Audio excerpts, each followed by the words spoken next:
Assalamualaikum warahmatullahi wabarakatuh. Salam sehat dan semangat untuk kita semua. Pada kesempatan kali ini saya akan membahas tentang bauran pemasaran jasa, di mana materi ini sudah sempat kita bahas pada pertemuan sebelumnya secara singkat. Dan pada pertemuan kali ini kita akan membahas secara lebih detail terdiri dari apa saja bauran pemasaran jasa atau marketing mix. Kalau dilihat dari gambar ini ya, ada 7P ya, yang terdiri dari product, promotion, price, place, people, process, and physical evidence. Dan itulah yang akan kita bahas pada pertemuan hari ini. Jadi ada 8 pokok bahasan. Di antaranya tadi terdiri dari 7P dan ada marketing mix jasa serta perkembangan marketing mix jasa. Baik, kita langsung masuk ke pokok bahasan yang pertama tentang apa yang dimaksud dengan marketing mix atau bauran pemasaran dalam bahasa Indonesianya. Jadi bauran pemasaran atau marketing mix merupakan sebuah tool atau alat bagi marketer atau pemasar ya, yang terdiri dari berbagai elemen suatu program pemasaran yang perlu dikembangkan agar implementasi strategi pemasaran dan positioning yang diterapkan dapat berjalan dengan sukses ya. Elemen-elemennya tadi ya pastinya terdiri dari 7P, atau itu 7P itu adalah perkembangan dari 4P. Nanti kita akan bahas perkembangan dari marketing mix itu ya. Kemudian ada pendapat dari Lopioadi dan Hamadani mengemukakan bahwa bauran pemasaran adalah alat bagi pemasar yang terdiri atas berbagai unsur suatu program pemasaran yang perlu dipertimbangkan agar implementasi strategi pemasaran dan positioning yang ditetapkan dapat berjalan dengan sukses. Jadi sebenarnya dari bauran pemasaran ini sudah kita pelajari juga di materi-materi sebelumnya ya. Ada berbagai macam strategi, dari mulai strategi harga, strategi promosi, strategi distribusi, strategi lokasi dan lain sebagainya ya. Namun pada pertemuan kali ini tuh semua strategi yang sudah kita pelajari pada pertemuan sebelumnya itu dijadikan satu dalam bahasan bauran marketing atau bauran pemasaran gitu ya. Dan strategi-strategi itu perlu dipertimbangkan agar ketika kita mengimplementasikan atau melaksanakan strategi pemasaran itu, kita bisa menjalankannya dan bisa berjalan dengan sukses gitu ya. Bauran pemasaran yang ada pada produk barang berbeda dengan pada produk jasa. Kalau pada produk barang itu mencakup 4P, yaitu terdiri dari produknya itu sendiri, kemudian harga, tempat, dan promosi, itu untuk barang. Sedangkan untuk produk jasa ditambahkan 3 unsur yang lain, yaitu ada people, process, dan customer service ya. Jadi totalnya ada 7P. Baik, ini ada beberapa pertimbangan yang perlu difikirkan dalam marketing mix atau dalam bauran pemasaran ya. Jadi ada beberapa hal yang perlu dipertimbangkan dalam menjalankan marketing mix. Yang pertama, marketing mix itu harus seimbang. Jadi tadi kan ada 7 komponen tuh ya, ada produk, ada harga, ada promosi, ada people, ada tempat ya kan, kemudian ada bukti fisik ya, dan lain sebagainya. Pokoknya ada 7 komponen itu tuh harus dilaksanakan dengan seimbang ya. Jadi sebisa mungkin tidak ada yang lebih menonjol satu dengan yang lain. Jadi ketika menerapkan strategi itu sebisa mungkin itu 7 komponen itu tuh seimbang gitu. Kemudian marketing mix tidak boleh statis. Jadi marketing mix itu tidak boleh selalu tetap gitu ya. Jadi misalkan dalam berbagai macam situasi itu kita melakukan 7 komponen itu selalu seperti itu gitu strateginya. Tapi pastinya harus bersifat dinamis, mengikuti perkembangan waktu ke waktu, karena kan situasi ekonominya pasti berbeda, sehingga ya harusnya dinamis ya, berubah-ubah, jangan statis. Kemudian marketing mix itu tidak boleh meniru dari misalkan perusahaan lain, atau juga tidak boleh meniru sama persis dengan marketing mix pada waktu-waktu sebelumnya gitu ya. Boleh dijadikan sebagai bahan referensi, tetapi tidak boleh sama persis, karena pastinya kondisinya itu berbeda-beda, setiap tempat, setiap waktu itu kan berbeda-beda gitu. Kemudian marketing mix juga harusnya bertujuan untuk jangka panjang ya. Kemudian marketing mix harus disesuaikan dengan kondisi dan situasi perusahaan. Makanya itu tadi, tidak boleh meniru perusahaan lain gitu ya. Kemudian marketing mix harus didasarkan pada pengalaman. Jadi ketika membuat strategi harus berdasarkan pengalaman-pengalaman yang sudah pernah dialami gitu ya, baik dialami oleh perusahaan kita sendiri atau juga bisa mempertimbangkan pengalaman dari perusahaan lain seperti apa gitu. Nah, ini ada tanggapan 4C dari pembeli. Jadi tadi ya, kalau perkembangan bauran pemasaran itu tadinya tuh dari 4P kemudian berubah menjadi 7P gitu ya.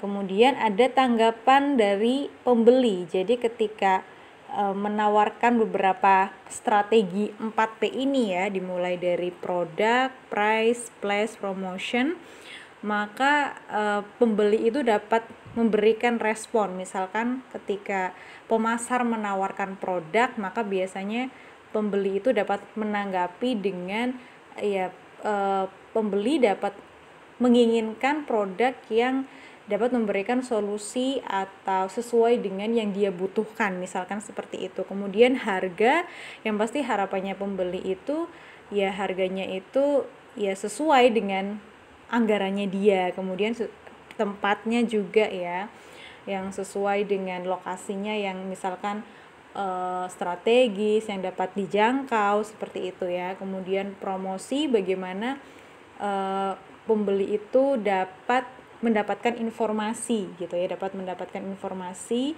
dan ya berdasarkan dari komunikasi yang dilakukan dari pihak pemasar seperti itu.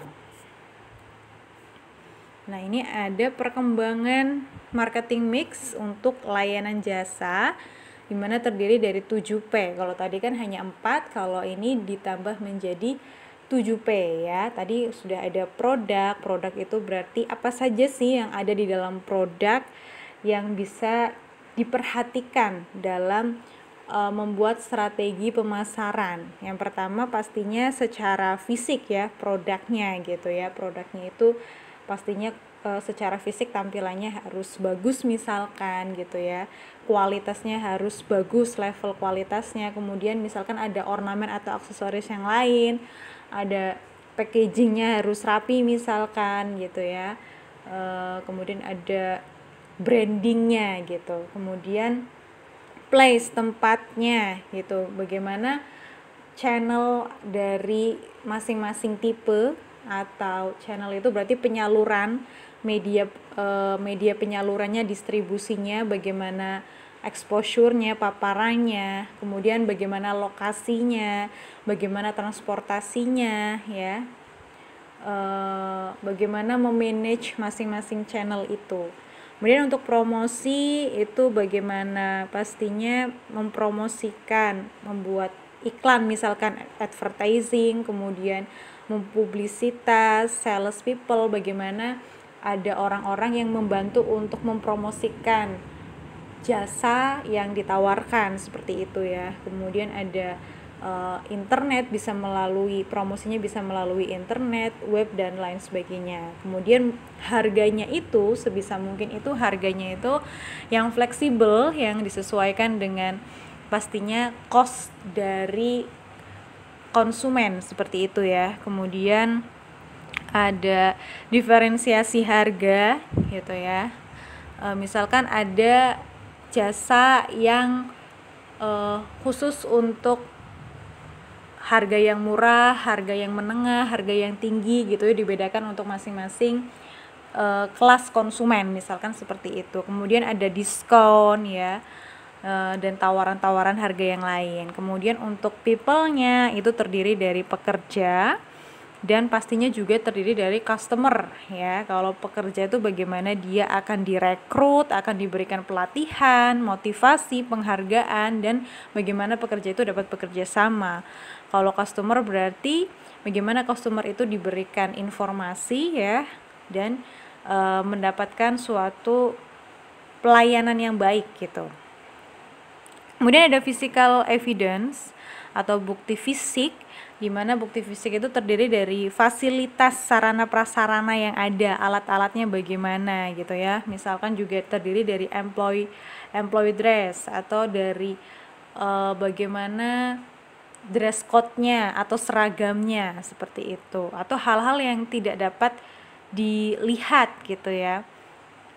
Kemudian juga proses yang terakhir, proses itu dari flow of activity ya, bagaimana proses pelayanannya, ada number of staff, bagaimana prosedurnya, mekanismenya seperti itu, involvementnya gitu ya. Nanti kita akan bahas satu persatu dari masing-masing komponen tadi. Tadi yang pertama ada produk. Jadi produk itu merupakan segala sesuatu yang bisa ditawarkan untuk memenuhi keinginan atau kebutuhan. Jadi produk itu pastinya karena ini adalah jasa yang ditawarkan ya. Jadi jasa itu ya segala sesuatu jasa yang dapat ditawarkan untuk memenuhi keinginan atau kebutuhan. Nah, dalam hal ini misalkan jasa layanan kesehatan, bagaimana konsumen itu kebutuhannya pastinya ingin menyembuhkan penyakitnya misalkan ya, ingin mengobati penyakitnya, ingin meningkatkan derajat kesehatannya. Jadi jasa yang ditawarkan adalah untuk memenuhi kebutuhan itu. Kemudian konsep produk itu mencakup seluruh konsep proses atau objek yang memberi sejumlah manfaat atau nilai pada konsumen. Yang perlu diperhatikan pada unsur ini bahwa konsumen tidak hanya membeli wujud atau fisik dari produk saja, namun juga memberi nilai atau manfaat ya dari produk tersebut. Terlebih pada produk jasa yang tidak menimbulkan peralihan kepemilikan dari pihak penyedia jasa kepada pihak konsumen. Jadi kalau produknya berupa barang itu kan ada nilai kepemilikannya, tapi kalau dalam berbentuk layanan jasa itu tidak bisa dilihat ya, tidak bisa dimiliki, tetapi pastinya bisa dimanfaatkan atau dirasakan manfaatnya. Nah, berikutnya ini ada berbagai macam jenis dari produk jasa ya. Yang pertama ada core product, ini sudah pernah dijelaskan juga ya pada pertemuan sebelumnya bahwa ini adalah produk utama yang ditawarkan kepada konsumen. Misalkan itu tadi ya, kalau pelayanan kesehatan berarti produk utamanya adalah untuk misalkan menyembuhkan penyakit gitu misalkan ya. Kemudian ada expected product, merupakan produk yang diharapkan berupa produk inti bersama pertimbangan keputusan minimal yang harus dipenuhi. Jadi kalau tadi produk intinya adalah ketika orang datang ekspektasinya dia bisa sembuh penyakitnya, tapi juga ada pertimbangan keputusan lain gitu, misalkan harapannya sih selain sembuh juga dia bisa periksa dengan harga yang terjangkau misalkan seperti itu gitu ya. Kemudian ada augmented product atau merupakan produk pelengkap atau tambahan yang memungkinkan suatu produk didiferensiasikan terhadap yang lainnya. Jadi ada produk pelengkap yang lain, misalkan ketika kita periksa gitu ya, ada tambahannya misalkan juga tidak hanya diperiksa saja, tapi misal diberikan obat, kemudian disediakan minum fasilitasnya gitu ya, atau ketika kita misalkan mau sholat disediakan musola dan lain sebagainya seperti itu. Jadi ada pelengkap yang lain gitu ya. Kemudian potential product merupakan produk yang memiliki tampilan, nilai atau manfaat tambahan yang memiliki kegunaan bagi para konsumen. Tuh. Misalkan kalau dalam rumah sakit gitu ya, rumah sakit berarti potential product itu misalkan di rumah sakitnya disediakan kantin gitu ya, disediakan musola, disediakan toilet, seperti itulah. Jadi itu ada manfaat tambahan atau tampilan atau nilai tambahan yang bisa dimanfaatkan oleh konsumen gitu. Kemudian berikutnya ya, tadi produk sudah dijelaskan. Yang berikutnya, komponen yang berikutnya adalah place atau tempat. Jadi place kalau berdasarkan pengertian sebagai produk suatu barang adalah, place itu adalah distribusi, mencakup aktivitas perusahaan untuk menyediakan produk bagi konsumen sasaran. Jadi bagaimana produk itu bisa tersalurkan, berpindah dari proses produksi ke konsumen, seperti itu. Tapi jika dalam sisi jasa, maka place itu adalah bagaimana bagaimana seseorang konsumen itu bisa mendapatkan manfaat ya dari jasa itu. Jadi di mana lokasinya, misalkan ya di layanan kesehatan, itu kalau menurut jasa. Tapi kalau hanya menurut produk, itu place itu lebih ke arah distribusinya. Jadi pihak penyalur atau distribusi yang bekerja secara efektif dan efisien mengupayakan perpindahan tersebut, bukan hanya terjadi secara fisik saja, namun juga agar semua barang dapat dijangkau dan dikonsumsi oleh pihak konsumen. Jadi dalam pemasaran barang atau jasa perlu adanya lembaga pemasaran atau biaya disebut dengan penyalur seperti retailer, agen, grosir, dan lain sebagainya. Penyalur ini bekerja dengan aktif untuk melakukan pemindahan barang secara fisik hingga dapat dibeli oleh konsumen. Jadi ini kalau biasanya itu kalau distributor ini adalah tempat untuk ini ya, barang. Tapi kalau yang untuk jasa itu tempat, pengertiannya adalah tempat yang digunakan untuk memasok jasa atau sebagai tempat pelayanan jasa kepada pelanggan sasaran yang merupakan keputusan kunci. Jadi ya di mana lokasi adanya pertukaran dari pemasok, dalam hal ini adalah pemberi layanan, dengan yang menerima layanan, yaitu fasilitas kesehatan dalam hal ini gitu ya tempatnya. Oke. Nah, tempat ini tadi bisa didefinisikan menjadi dua hal, yaitu lokasi, di mana lokasi ini adalah pihak penyedia jasa langsung mendatangi konsumen. Misalkan ini bisa terjadi misalkan di rumah ya, ada orang yang sakit, kemudian ada dokter atau perawat yang diminta untuk ditelepon untuk langsung datang ke rumah gitu, karena misalkan dengan berbagai macam alasan, misalkan orangnya sudah terlalu sepuh gitu, susah untuk di mobile dipindahkan gitu, sehingga ya itu bisa terjadi di rumah dari konsumen itu juga, atau bisa terjadi di misalkan di lingkungan masyarakat, misalkan posyandu gitu ya. Jadi ada penyedia jasa ya, jasa kesehatan yang mendatangi konsumen gitu ya di masyarakatnya secara langsung, misalkan seperti itu. Atau bisa juga konsumen yang langsung mendatangi penyedia jasa ya misalkan konsumen yang sakit ya, selagi dia merasa mampu untuk datang ke layanan kesehatan, dia akan langsung mengunjungi layanan kesehatan, entah itu klinik, rumah sakit, atau puskesmas dan lain sebagainya. Kemudian pihak konsumen maupun penyedia jasa tidak bertemu secara langsung. Nah ini bisa juga gitu ya, misalkan tidak langsung bertemu, tapi misalkan lewat melalui telepon, misalkan ada pasien yang menyampaikan keluhannya, kemudian dokter itu membalasnya atau meresponnya dengan memberikan berbagai macam saran atau memberikan resep obat langsung gitu ya, tanpa adanya pertemuan secara langsung gitu. Kemudian tempat yang berikutnya juga bisa berupa saluran distribusi, di mana saluran distribusi itu bisa berupa pertimbangan pengguna akhir, karakteristik produk, kemampuan dan sumber daya operasional, fungsi-fungsi yang diisyaratkan, ketersediaan dan keterampilan perantara.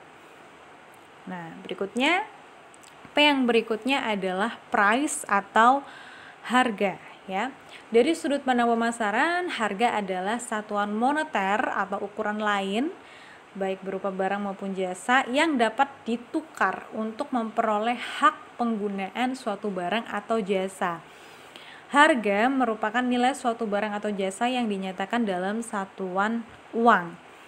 Harga adalah sebuah variabel yang bisa dikendalikan serta sebagai penentu penerima suatu produk oleh konsumen. Ya bisa dikendalikan ya pastinya. Jadi yang menentukan berapa jumlahnya harga itu kan produsennya gitu ya, disesuaikan dengan jumlah misalkan biaya produksi, biaya pengeluaran yang harus dia keluarkan, maka harganya akan ditetapkan berapa gitu. Harga adalah unsur dari bauran pemasaran yang dapat menghasilkan kekayaan dari hasil pertukaran barang maupun jasa ya. Jadi dari harga inilah pihak pemasar ini mendapatkan keuntungan. Nah, faktor yang menentukan harga jasa yang pertama bisa dari persaingan. Jadi ketika saingannya banyak ya, misalkan ada berbagai macam tempat atau layanan kesehatan yang menawarkan layanan yang sama, maka harga itu kan pastinya bersaing ya. Siapa yang lebih terjangkau, biasanya itu konsumen akan lebih memilih yang lebih terjangkau gitu ya. Kemudian elastis ya. Ya harga juga bisa elastis gitu, bisa naik, bisa turun, pastinya tergantung juga dengan berbagai macam kondisi. Misalkan memang misalkan ya harga-harga yang lain sedang naik, misalkan ya harga obat-obatannya sedang naik ya, atau ya kebetulan pekerjanya itu juga sedang sedikit sehingga upahnya harus banyak ya, pastinya disesuaikan dengan berbagai macam situasi dan kondisi. Kemudian juga yang menentukan harga yang lain adalah struktur biaya. Nah, P yang berikutnya adalah promosi ya. Promosi juga sudah kita bahas pada pertemuan sebelumnya tentang strategi promosi, merupakan hal penting dalam mengenalkan produk perusahaan kepada konsumen. Kegiatan promosi ini merupakan media komunikasi antara perusahaan dengan masyarakat untuk mengenalkan produk jasa pada konsumen, sekaligus membangun kerjasama dalam jangka panjang dengan menerapkan prinsip saling menguntungkan semua pihak. Nah, promosi ini merupakan salah satu jenis komunikasi yang menyampaikan penjelasan untuk membentuk keyakinan konsumen mengenai barang dan jasa ya. Pada pertemuan sebelumnya ada beberapa yang sudah dijelaskan tentang ya apa sih tujuannya promosi, selain mengenalkan juga mempersuet ya, mempengaruhi konsumen untuk mau membeli produknya atau mau mengunjungi jasanya, seperti itu ya. Kemudian faktor yang diperhatikan dalam promosi, yang pertama kita harus mengidentifikasi terlebih dahulu target audiensnya. Hal ini berhubungan dengan segmentasi pasar. Misalkan siapa nih orang yang akan kita berikan promosi. Misalkan kalau orang-orang yang sudah sepuh-sepuh, maka mungkin promosinya bisa melalui mulut ke mulut gitu ya, dari sosialisasi secara langsung gitu ya. Karena kalau media sosial mungkin mereka sudah tidak terlalu kesulitan untuk menggunakan gitu ya. Beda halnya dengan mungkin orang-orang yang usia-usia produktif, mereka akan lebih mudah untuk diberikan promosi misalkan melalui media sosial gitu ya. Kemudian tentukan tujuan promosi, apakah untuk menginformasikan, mempengaruhi, atau mengingatkan gitu. Jadi ketika mau melakukan promosi, tentukan dulu tujuannya apa. Apakah hanya sebatas menginformasikan, memberitahu bahwa oh di klinik ini ada layanan ini gitu ya. Atau juga untuk mempengaruhi ya, untuk supaya masyarakat itu mau berkunjung gitu misalkan, atau untuk mengingatkan. Kemudian pengembangan pesan yang disampaikan, hal ini berhubungan dengan isi pesan. Jadi ketika mempromosikan juga harus mempertimbangkan isi pesan ya, isinya tuh apa sih yang akan disampaikan, kemudian bagaimana strukturnya dan gaya pesannya. Dan pastinya juga diperhatikan sumbernya dari mana ya ketika kita mau menginformasikan atau mempromosikan. Kemudian pemilihan bauran komunikasi, apakah itu personal communication atau non-personal communication. Jadi kalau personal communication itu dari orang ke orang gitu ya. Kalau non-personal berarti misalkan melalui komunikasi massa seperti itu, atau media sosial, public communication gitu. Nah, ini ada berbagai macam jenis dari promosi ya. Ini yang sudah dijelaskan pada pertemuan sebelumnya juga. Mungkin bisa dilihat kembali penjelasannya pada masing-masing jenis ini ya. Jadi promosi itu bisa berwujud periklanan, personal selling, kemudian ada sales, ada promotion, public relation, publisitas, dan direct marketing ya. Jadi silakan bisa dilihat lagi untuk penjelasan tentang penjelasan ini tentang promotion mix jasa. Nah, berikutnya ada orang atau people ya. Jadi pastinya ketika kita melakukan upaya dalam hal jasa ya, upaya memasarkan ya, pastinya ada erat kaitannya dengan orang. Orang itu baik dari orang yang melayani, orang yang menawarkan, atau orang yang dilayani. Dalam hal ini adalah konsumen.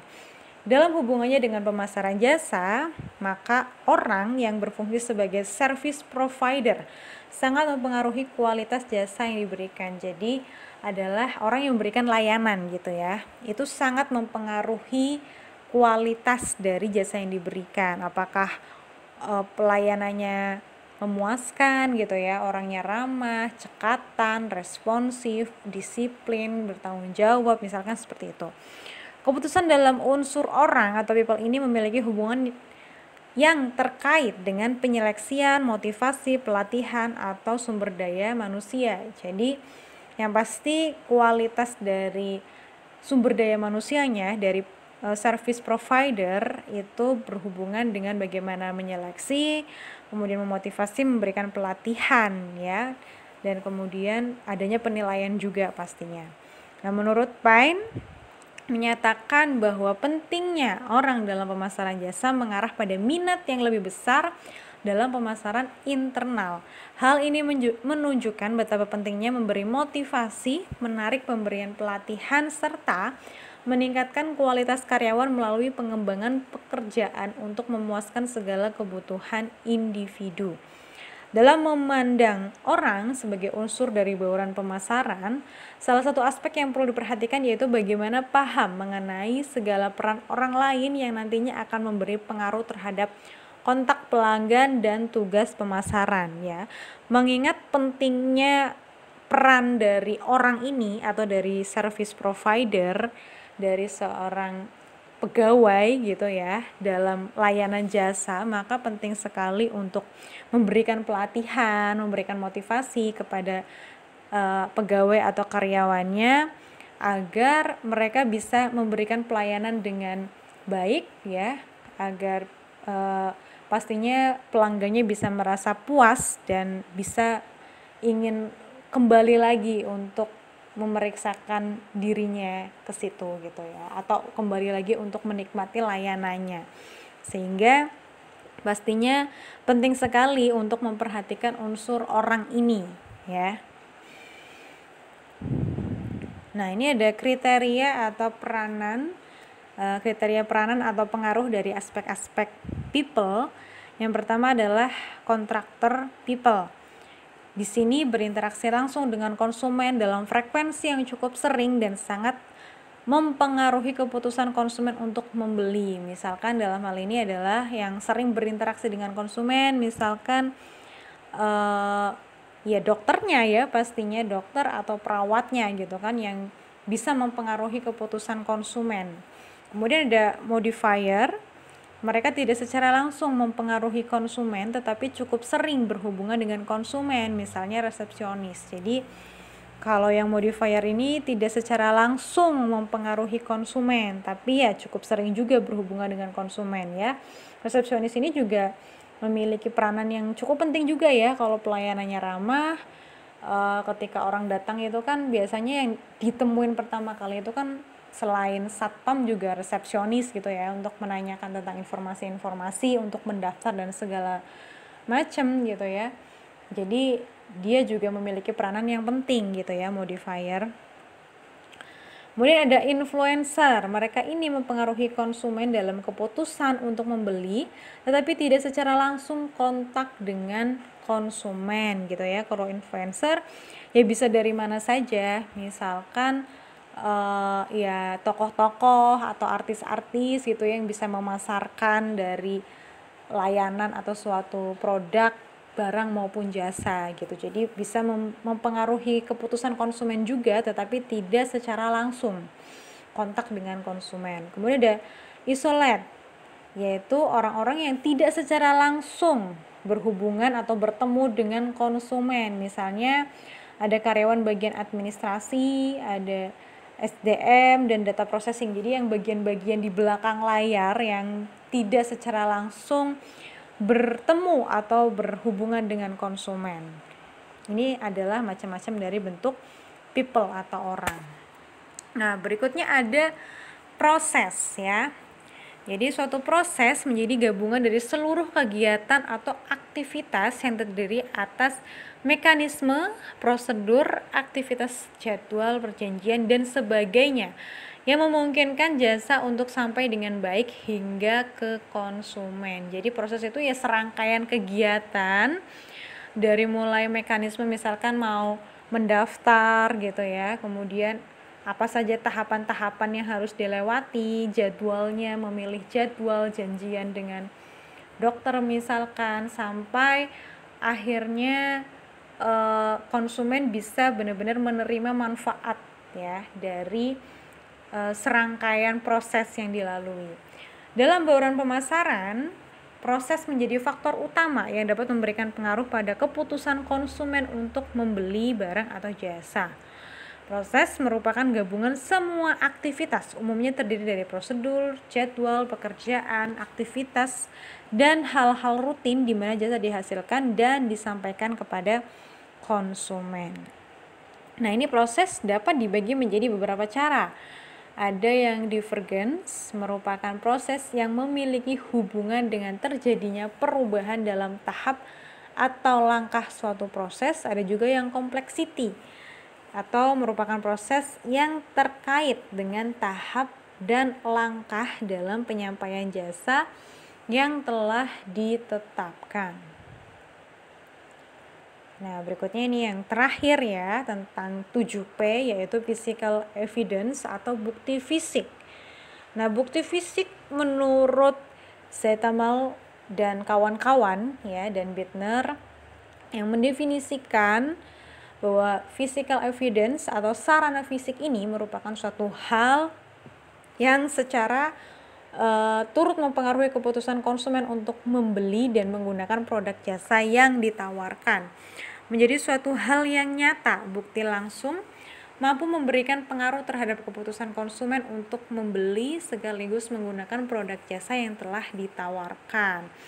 Nah, apa saja sih yang termasuk dalam bukti fisik atau physical evidence? Yaitu lingkungan fisiknya, seperti perlengkapan, logo, peralatan, label, sampul, bangunan fisik, warna, serta barang lain yang disatukan dengan jasa yang diberikan, seperti loket ya, tiket, nomor antrian, dan lain sebagainya. Jadi yang berbentuk fisik, baik berupa sarana prasarana ya, misalkan gedungnya seperti apa wujudnya, apakah bersih, apakah cat-catnya itu masih baik gitu ya, kemudian apakah ruangannya nyaman, sejuk, dingin, kemudian ya peralatannya bagaimana gitu ya, tampilan dari pegawainya, penampilannya bagaimana gitu ya, apakah menyenangkan gitu ya, enak untuk dilihat ya, kemudian apakah ada